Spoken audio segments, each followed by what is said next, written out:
रोजच शहरात व्यवसाय करून कंटाळा येतो. एखादं जर भाडं असं लांबचं भेटलं ना, मनाला आनंदही होतो आणि वेदनाही होतात.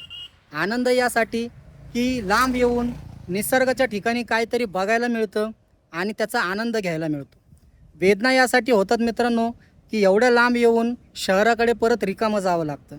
आता मी आलेलो आहे एक्झार्बिया सिटी, म्हणजे पार हिंजवडीच्या पुढं नेरे गावाच्या वरती पार डोंगराला.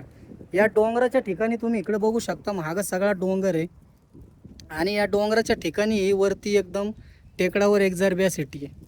तर या ठिकाणी मित्रांनो भाडं घेऊन आलो होतं, पण चला म्हटलं काहीतरी वेगळं, रोजच ट्रॅफिकमध्ये अडकण्यापेक्षा लांब येऊन एखादं भाडं मारावं. तर बघा ना मित्रांनो, इथं किती शांत वातावरण आहे, झाडं झुडपं डोंगर आणि या ठिकाणी या बिल्डिंगा झालेल्या आहेत, मोठी सोसायटी झालेली आहे. तर किती शांत वातावरण आहे, सगळीकडे जंगल घनदाट. रोजच शहरामध्ये ते ट्रॅफिक आणि किलबिल, रस्त्यामध्ये सतत येणारी माणसं आडवी, त्यांच्यावर होणारी किरकिर.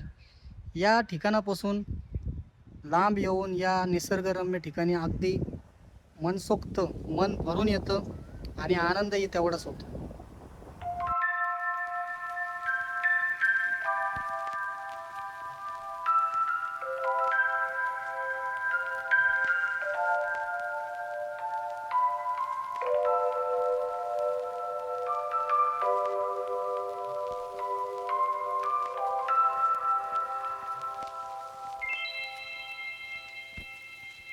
तर मित्रांनो, तुम्ही कधी कुठे असं लांब भाडं घेऊन गेला असाल तर कमेंटमध्ये नक्की सांगा की कुठलं ठिकाण तुम्हाला आवडतं जास्त, की त्या ठिकाणी तुम्हाला सारखं भाडं घेऊन जायला आवडतं आणि असं वाटतं की नेहमी तिथलं भाडं पडावं.